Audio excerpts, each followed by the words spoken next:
অন্তর্বর্তী সরকার অনেক সিদ্ধান্তই চাপিয়ে দিয়েছে বলে অভিযোগ করেছেন টিআইবির নির্বাহী পরিচালক ইফতেখারুজ্জামান।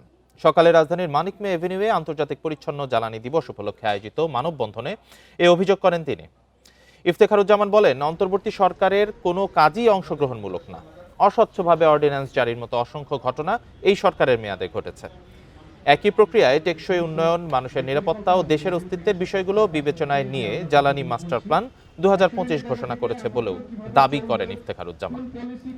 জ্বালানি দেশের জাতীয় অস্তিত্বের বিষয় মন্তব্য করে ইফতেখার এটি নিয়ে যারা অবহেলা করেন তারা জাতীয় নিরাপত্তা দিতে পারবে কিনা সে প্রশ্ন তোলেন।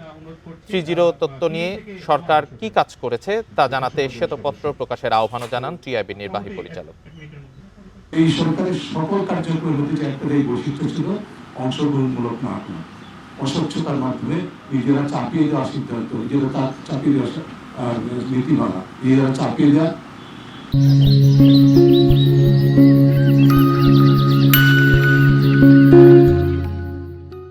অর্ডিন্যান্স, এই ধরনের অনেক অসংখ্য ঘটনা ঘটেছে।